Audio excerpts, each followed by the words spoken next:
جوهر زيرو لا هنجرو كايو المان روموتين ديغ المان روموتين تباتي جوهر حتودا كايو المان روموتين تباتي ديغ المان روموتين تباتي اما ستينما برو ستينما افتاني ستينما سبني روموتيس اتهما سبا سبلمين بيهوندا الدنيا غوتون اتهما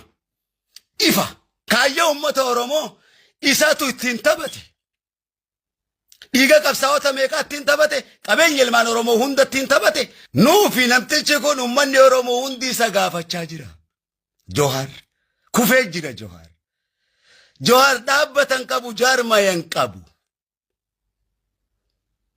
جوهر دلالة أوف كل ليسي كبساوتا تريسا واني في لاك نمان تريسا غافا نوتي قبصورة تري أكا وري من صوتا في أمريكا اللي بيخانيتي جنبو السبات توجي مسين ستري جوهر جنبو السبات أورومو جاني نتفتني يا أورومو من صوتا نبيرا دابدا أورومو فرستين جاجي أمة أورومو تلفهيشو جوهر قبصو بلسوما أورومو خيسا قبصو كيرو أورومو خيسا جوهر وان كبون كبو نوتو تيغا باسا كيرو خينيا تو تيغا باسا هيشو أجيبت كيرون بلسوما أورومو إني يروسن نموم ما ساتهم بيخو جراو جو فاجرا خاما ماري كبصوتي جو يرو بربادي اوه من نسين شوفو دي مني كلين سرابو سني مالك في داجاسا ومتكتي مالك المان أورومو راولي تكابا هيشو نمتشو إيرا خابو قربانا كستانان جبارا يچو بر تنمى قامال يچو قامي خدير خينيا ني نافتمو دوبا دبي سيتي نافا ترتمو مال يچو أما قافينا كنا هيا جوهر تخديرني نافا يتي يا دينغا إسنا مالك سي قبدني مالي في نافنيو خديري في جوهر جدو أيه لفا في أدس جدو لفا جيني مال فادم مي فكينيف كوانو ما فيتي إنيو فاب بيخ دبيتا إنني سبني أورومو تسا نسي بيكو إبر مالي يني إني سادنيا غوزونيس بيخوزو مالي تنماني منتي مراتا في فيادا أجائب أكم إنيو مراتان سلا إسني مو إساني نوتي دورانيس مراتا بوروس مراتا دا سبحان الدادي كم دوبا ما كرورا مراتو ما تنكرمو قبطني تفوفو كرورا قبدمو أكا بيدبين فيوني يان قبدني فيو فنتين مالي فيو فينتين وانو فيسو واني نركي hanga waan isin fayyisu argatanii joora rabsaa janii isin ilaamu maali koo dubbintu naaf hin galle bara wannumti ati joora halkanii guyyaa rabstuuf maali جوهريس arrabsaan jiru heeraa fi seeraan itti fidaa jirra jechuu keenya annaaf hin galle bara wanni isin seeraa fi heera itti fidaa jirra balaa qalaa itti odeessu maali wanni isin itti fidaa jirtan isin eenyu nu dabballee oromooti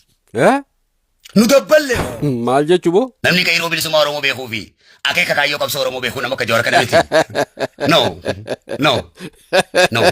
qabsaan oromoo akka joora kana godhu silaa qabsaan oromoo kan godhatu qabeetta meenatti qabsaan oromoo kan dhugaa silaatee akka keenyatti maraatee argama yoo qadiiroo qadiiroo kiyya maaliif akkatti na komalchiifte rabbii hangeetii dirqama maraatu qabee jechuudha akka hangeetti takka'u akka nama biratti warra gartee joora rabsu yeroo nuti qabsaa'onni dubbannu inni immoo qoosaa godhuun irra hin jiraatu waa meeqa balleessee jechuu keenya waa meeqa balleesse qabsoo oromoo keessatti jechuu keenya arraan tana bilisiginnaa jedhee abaa'oo jedhee eenyumaa utuu kun danda'u johaar yeroo nuti qabsaa'onni dubbannu waa meeqa balleessaati hin jira qoosaa godhuu hin qabu jette dubbiin ati isarratti xiyyeeffatteef tanumamoo tabiraatu nama waa lama waliin jalaatu ke fakkaattaa bar higaa qadiiroo haasaa kan kee hedduun xiinxalee beekaa fi hanga kana muree beekaatuma akkanumatti gartee xiqqishoo namaan bohaarsuudhaaf hidhi malee waa hedduun xiinxalee beeka higaa boo nama gartee akka waan gartee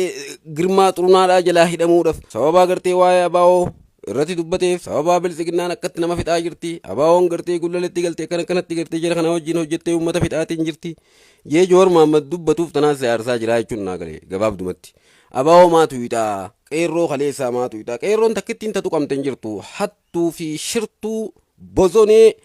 basaastota dabballee hattuu ummata nyaataa turte ummata fixaa turte ijoollee qeerroo qabsiiftee hiisisaa turte warra akka girmaa xurunaa ka ammallee mana hidhaadhaa jiru san yoo taate eeyyen jarri sun qabsaa'ota osoo hin tahin hattoota basaastota dallaalota gamlamee jedhama yoo anilleen akkasii gamlameedha yoo keetu taate no problem khadiir keenya qixa sirriitiin firraasi beeyna kanaan ala egaa gam tokkoon bilisiginnaa fakkaattee gam tokkoon idaan bar dubbiin tanteetuun barsaa gurbaa kana waggaa sadii gahee maalumaaf akkanatti gartee gurbaan kun halkanii guyyaa jooruma jechaa oola maal jalaa balleesse joor idaan wahii jiraa jechuu shira ammaan tana gartee abaa'oo keessatti deemaa jiru abaa'oon uf qulqulleessaa jechuun badiidha warra faqada abdiisaa faa wajjin hojjetu hin hojjetinaa faqada abdiisaa faa wajjin jee Jowaar Mahammad yaada kannatuun jara kana saaxiluun isaanii jara kana saaxiluun Jowaar Mahammad shiftaa ummata keenya Harargeedhaa yeroo isaan jimaa fe'atanii deeman halkan karatti bahee zarafu shiftaa kana Jowaar Mahammad saaxilaatiin jira boo kana kanatti ummata keenya fixaatiin jiran miskiinonni karaa Harargeerra jimaa halkan uffatan dhumaatiin jiran je'ee dubbatee sagalee tahaatiin ture. Ati ammoo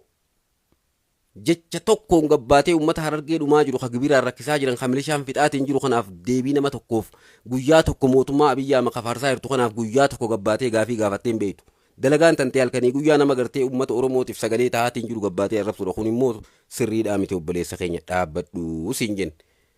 Tuni ammoo isin qabsaa'ota Jowaar Mahammad arrabsuun qabsaa'ota isin. Isin warri Jowaar Mahammad arrabsu qabsaa'ota warri gartee namaaf sagalee ta'u nama ummata Oromootiif sagalee tahaatiin jiruuf arrabsu qabsaa'ota jedhamu. Warri ummata miskiina kana hin ajjeesinaa jee gaafii mirgaa gaafatu ammoo maal jedhama? Akka ati kaleessa jettee arrabsisan jedhame jechuudha. Obboleessa kiyya. Dhuguma ganallee maraatuudhaaf deemnaa fayyuuf hin teenyu jettee. Hanga Girmaa Xurunaa sii ba'u mana hidhaati. Eeydee fayyitaa san booda. Eega Girmaa Xurunaadhaa mana hidhaati gabbee fayyitaa. Izaa what do you think? Kadiiroo kiyya dhiise waan akkanaa obboleessa. Dhiise qabannaa si jaalannaa dhiise waan akkanaa. Ganda namaan tuqin. Ilmaan namaan arrabsin. Kabajaa ofitti godhi. Akkuma nama tokkotti kabajamee taa'i. Namni kumaatamaan jiraati waan qabsaa kophaa of gootee inumaa akka waan garta bara wayyaanidhaa san gaafa Jowaar Mahammad qeerroo hiriirsee bahaadhiyaatti kaabaa kibbatti qeerroo wajjin hojjetaatiin ture ati maal godhaa turte? Akkanumatti wama akka ammaan kanaa kana godhaa turte. Wama akka ammaa godhaa jirtu kun wanni kun sirriidhaa miti yoo siin jenne yoo gaafii si gaafanne kadiiroo keenya obboleessa kiyya ni lolta ni iyyita. Wanni kun sirriidhaa miti siifillee gaarii miti jireenya kan keetiifillee gaarii miti. Namallee sitti kofalchiisaa jira namallee si xiqqeessisaa jira waan kana dhiisii namni gartee yoggoo yaada sirra kaase si aarsuun qabu obboleessoo qabsaawaa dhugaa anuma qofa obboleessa kiyya siifi Jowaar Mahammad dhuguma dachii fi samiidha.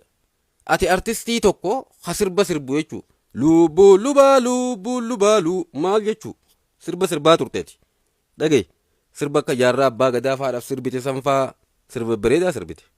Lubbuun lubaa kana ala lubbuun lubaadha waan ati lubbuun lubaa jettee ooftu dhagee fiiga'oo beeytaa waa hedduu qulqullaa'aa jira warra san keessan seenin warra gartee harki isaanii dhiigaan laaqame san keessa yaa rabbii kiyya kadiiroo kana akka hin jiraachifne hin ji'ee du'aa'ee godhaa beekanu fiiga'oo gahee Jowaar Mahammad irraa bu'i ummata Harargeetiif guyyaa tokko gabbaatee sagalee hin taane ummata Oromoo bakka adda addatti buqqaafamaa jiruuf guyyaa tokko erga Jowaar Mahammad irratti duuli jedhanii si bobbaasanii guyyaa tokko gabbaatee ummata kanaaf sagalee ta'an jirtu haqa dubbataa jirtu haqa irraa gortee jirta turtee jirta tabara wayyaaniitillee dhiisi tabara kanaa ammoo haqa irraa gortee jirta akka duraan hin jirtu annagaa fi akkanumatti goggoyduu way kadiiroo keenya maarriyyoo kiyya jeesin faarsu obboleessa kiyya hoggaa ati dabarra jirti jeesin sitti hima amma dabarra jirta obboleessoo dhiifamallee naa godhi gahee dhiise ammaan tana waan itti jirtu kana gahee namni Jowaar Mahammad sabaaf qabsaa'aa jira waan sabaan maxxansa rakkoo bayyera keessatti ummata kanarra deemaa jirtu gareen hundi gareen abbaa feetee haa taatu ummata irraan gahaatiin jirtu hunoo akkana godhaa jiran wanni kun ummata irraa hatattama dhaabbachuu qaba jee ummata sagalee ta'uu jira ati ammoo wanni ati godhaa jirtu Jowaar Mahammad arrabsaa jirta kana jechuun maal agarsiisa siitu rakkoo qabaa jechuu agarsiisa jechuudha